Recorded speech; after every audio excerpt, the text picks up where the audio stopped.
नमस्ते मेरे अपने। उम्मीद है आप सब दिल से खुश होंगे और आज की एक कहानी आपको थोड़ी देर के लिए ज़िंदगी की भाग दौड़ से दूर ले जाएगी।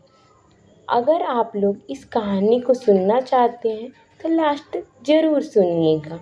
ससुराल का वो घर पहली नज़र में बड़ा सीधा साधा सा लगता था, पर 4 कमरे, एक आंगन, एक पुरानी सी रसोई और एक तख्त जिस पर हर रसोई कोई न कोई लेटा रहता था।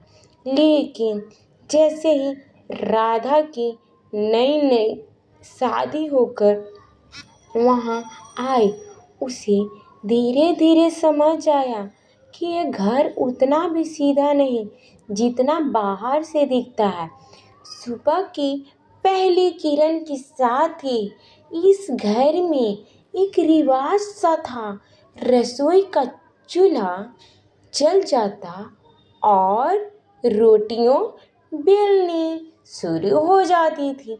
ये रोटियां सिर्फ खाने का हिस्सा नहीं थी, बल्कि इस घर का रूटीन था, उसका नियम और कभी कभी उसकी परीक्षा भी थी। राधा उसकी सास ने पहले ही दिन कह दिया, बहू, हमारे घर में 3 टाइम रोटियां बनती हैं और गरम ही चाहिए, सुबह की दोपहर में नहीं चलती।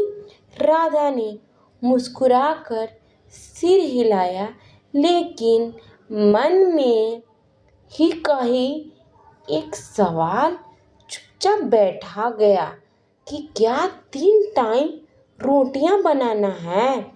एक बहू का प्यार और जिम्मेदारी साबित करता है।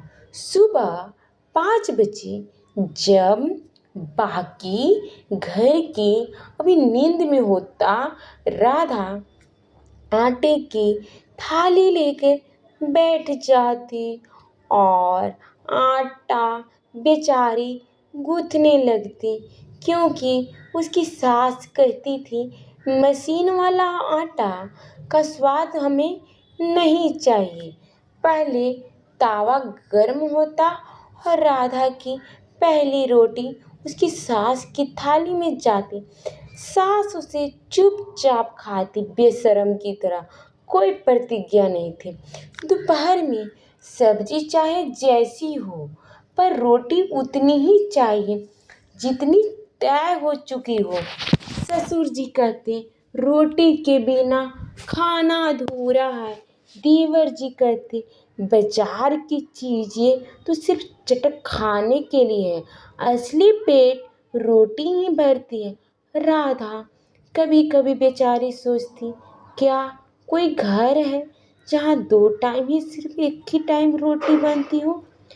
क्या वहाँ लोग का प्यार कम होता है, या वहाँ बहुएं गलत मानी जाती है? शाम को जब थकान आंखों तक आ जाती, तब भी रसोई में राधा की परछाई रोटियों के साथ तवे पर नाचती रहती।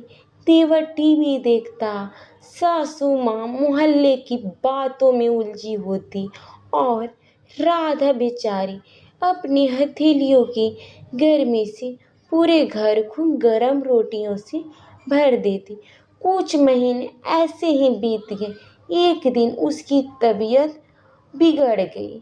बुखार था, सिर भारी और हाथ कांप रहे थे, लेकिन कोई का तावा आज भी उसका इंतजार कर रहा था। उसने हिम्मत करके दोपहर की रोटियां बनाई, पर गरम नहीं दे पाई और जैसे ही थाली में रख दी, सास का चेहरा तन गया। सास ने कुछ नहीं कहा, बस इतना बोला, अभी से लापरवाही करने लगी। बहू राधा का दिल भर आया, लेकिन कुछ बेचारी नहीं बोली। उसी रात जब सो रही थी, वो चुपचाप रसोई गई, तवा साफ किया, आटा रखा, फिर लिखना शुरू किया अपनी डायरी में। 3 टाइम रोटी वाला ये घर शायद कभी मेरी थकान नहीं समझेगा, लेकिन मैं ये जानती हूँ कि मैं हर रोटी में अपना प्यार मिलाया है। मैं इस घर के लिए सिर्फ आटे की गोलियां नहीं बनाई, हर बार एक रिश्ता सींचा है। धीरे धीरे मौसम बदला। एक दिन फासू माँ की तबीयत खराब हो गई और रसोई की जिम्मेदारी सिर्फ राधा की हो गई। उस दिन राधा ने पहली बार सास के लिए गरम रोटियां ट्रे में रख दी।